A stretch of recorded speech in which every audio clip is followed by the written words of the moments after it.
तो फिर से hello and welcome back to study with Nivesh. तो आज हम कंटिन्यू करने वाले हैं अपना वो चैप्टर जो छोड़ दिए थे। क्या नाम था चैप्टर का नाम था लाइफ प्रोसेसेस, क्लास 10 का। तो आगे बढ़ते हैं हम। पिछली बार पढ़ लिए थे न्यूट्रिशन इन एनिमल्स, तो आज हम पढ़ेंगे न्यूट्रिशन इन ह्यूमन बींग्स। तो न्यूट्रिशन ह्यूमन बींग्स कैसे होता है? जो हमारे glands, salivary glands, gastric gland, liver, pancreas, stomach, small intestine, large intestine, ये सब हमारे मेन ऑर्गन्स होते हैं और मेन ग्लैंड्स होते हैं जो कि हमारे बॉडी में फूड को डाइजेस्ट करने में और एब्जॉर्ब करके हमारे बॉडी में उसको स्टोर करने में मदद करते हैं। तो हमारे माउथ में क्या होता है? तो हम माउथ में चलते हैं। तो माउथ में food is broken down into smaller particles by teeth and mixed with salivary glands. समझे? मतलब हमारे माउथ में ही एक एंजाइम होता है जो कि होता है सैलिवा, जिसको कि बोलते हैं सैलिवा में सैलिवरी एमाइलेस होता है। तो सैलिवरी एमाइलेस क्या करता है ना, शुगर स्टार्च को शुगर में कन्वर्ट करता है। इसीलिए मीठा जो लगता है हमें, वो ज़्यादातर मुंह में लगता है सलिवा आने पर। सूखा सूखा अगर कुछ खा लेंगे हम मीठा, तो उसको वो मीठा लगेगा नहीं, क्योंकि सलिवा एमाइलेस उसको तोड़ ही नहीं पाता है अच्छे से। तो फूड उसके बाद ओएसोफेगस में जाता है। ओएसोफेगस मतलब वो जो ये वाला पार्ट है, ये देखो यहाँ पे ओएसोफेगस है। एसोफेगस बोलते हैं इसको, ई साइलेंट होता है तो ओएसोफेगस बोलते हैं इसको। ये हमारा फूड पाइप को बोलते हैं ओएसोफेगस, जो कि एसोफेगस डायरेक्ट कहाँ कनेक्ट होता है? डायरेक्ट कनेक्ट होता है स्टोमक में। तो फिर आगे बढ़ते हैं। अभी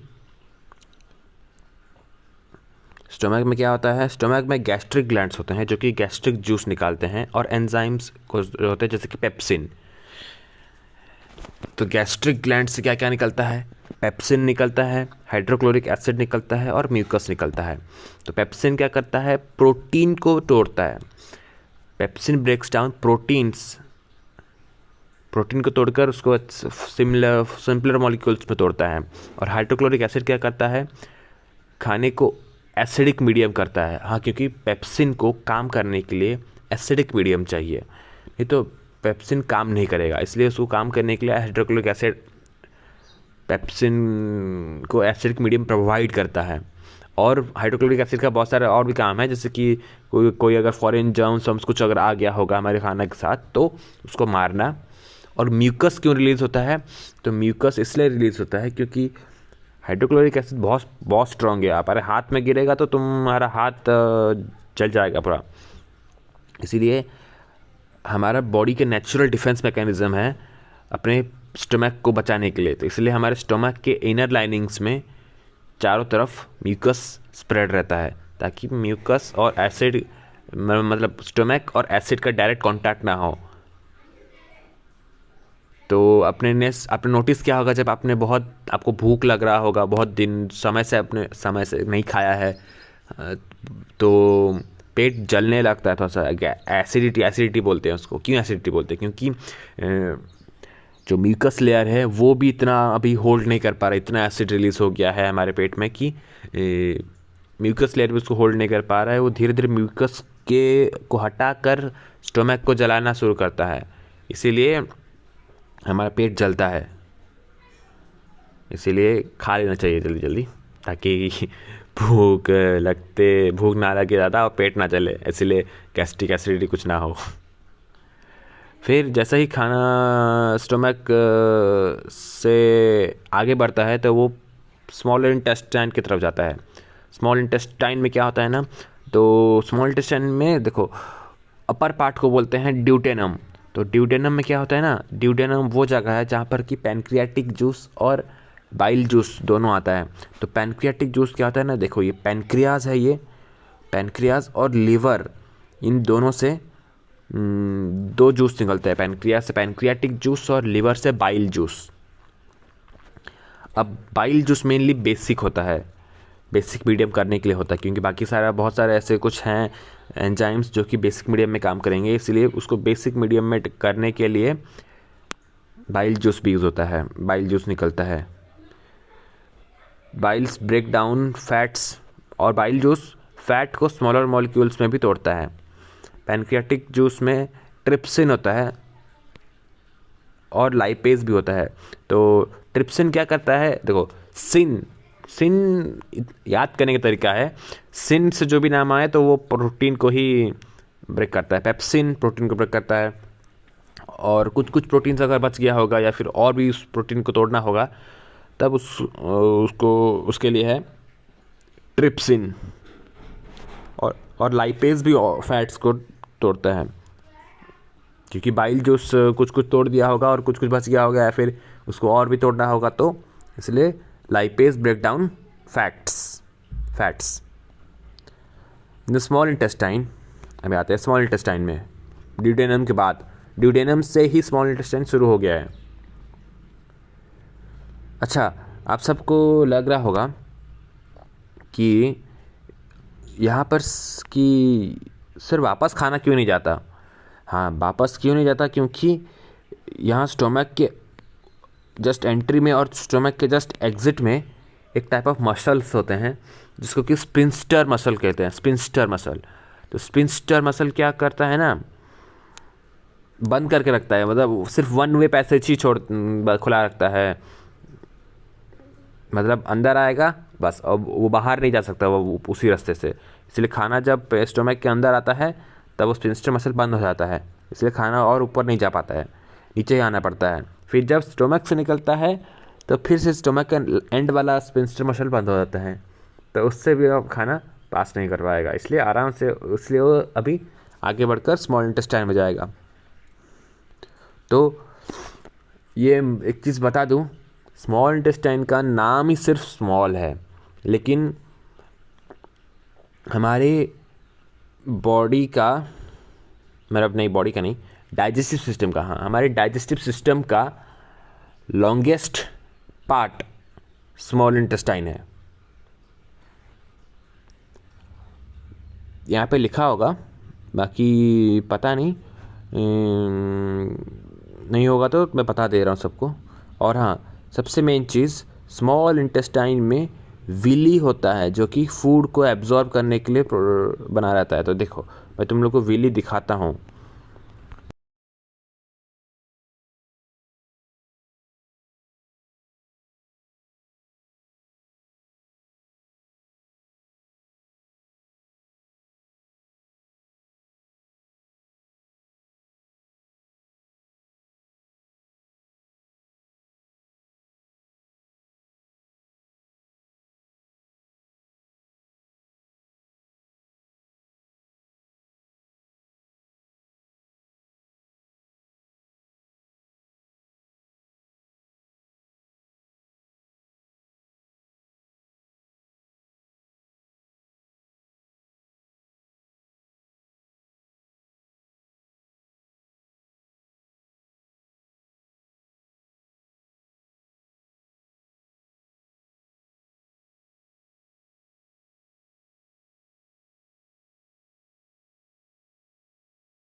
हाँ, लिखा हुआ है, जैसे कि यहाँ पे देखो, यहाँ पे लिखा भी हुआ है, the digested food is absorb by the blood and transported to all cells in the body, then undigested food pass. और जो बच जाता है, अनडाइजेस्टेड फूड रहता है, वो लार्ज इंटेस्टाइन तरफ जाता है।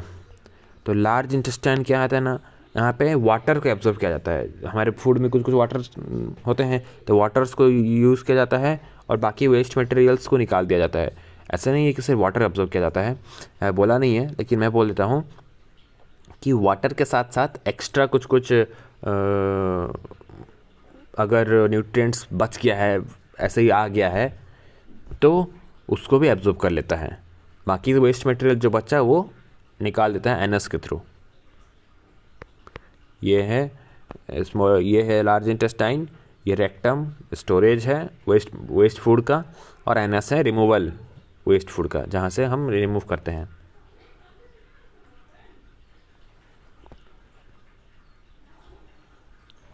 अभी आते हैं रेस्पिरेशन में। तो रेस्पिरेशन क्या होता है? रेस्पिरेशन सिंपल से लैंग्वेज में बोलेंगे, हाँ, तो रेस्पिरेशन में respiration is a process in which food is burned. मतलब हम लोग देखिए, अभी डाइजेस्टिव सिस्टम हमने क्या किया, खाना खा लिया, खाना को एब्जॉर्ब कर लिया, अभी खाना को यूटिलाइज करना है, एनर्जी भी चाहिए। हम खाना क्यों खाते हैं? एनर्जी चाहिए हमारे बॉडी को ग्रोथ चाहिए, एनर्जी चाहिए काम करने के लिए। तो रेस्पिरेशन में खाना को बर्न करके ऑक्सीजन की मदद से एनर्जी रिलीज़ किया जाता है। तो जैसे कि हमारा एनर्जी बताने का करेंसी होता है। जैसे कि हमारा करेंसी है पैसा, रुपी, तो वैसे ही एनर्जी का भी करेंसी होता है, जिसको बोलते हैं हम ATP, जिसका नाम है एडिनोसाइन ट्राइफॉस्फेट। हाँ, the energy release during respiration is ATP from ADP molecules in inorganic phosphate. मुझे इन ADPs में एक फॉस्फेट ऐड हो जाता है और उस बन जाता है ATP, तो होता है एडिनोसाइन ट्राइफॉस्फेट। याद रखना, ATP का फुल फॉर्म, ऐसे शॉर्ट फॉर्म में कभी कभी पूछ लेता है। ATP या ADP का भी फुल फॉर्म याद रखना, एडिनोसाइन डाइफॉस्फेट, ADP। और फिर एनर्जी को स्टोर किया जाता है ATP मॉलिक्यूल्स के थ्रू। हाँ, बोला ना, जैसे कि करेंसी स्टोर कैसे करते हैं हम, पैसा के रुपीस गिन के करेंसी देखते हैं हम लोग, वैसे ही एनर्जी के करेंसी मॉलिक्यूल्स हैं ATP molecules. When the cell needs energy, ATP is broken down into in presence of water from ADP and energy। मतलब जब भी हमें एनर्जी चाहिए, तभी एक ATP तोड़कर ADP और एनर्जी बना देते हैं। क्योंकि यहाँ पे दिया गया है ADP प्लस फॉस्फेट से energy from respiration give rise to ATP, तो दोनों मिलाकर एनर्जी है ATP में, तोड़ देंगे तो एनर्जी निकल जाएगा जो हमें चाहिए। इसी के साथ रेस्पिरेशन का बारे में एक्स्ट्रा हम लोग बाद में पढ़ेंगे, टाइप्स ऑफ रेस्पिरेशन में, जो कि हम लोग नेक्स्ट क्लास में करेंगे। इसी के साथ थैंक यू, और सब्सक्राइब कर देना हमारे चैनल स्टडी विथ निवेश को।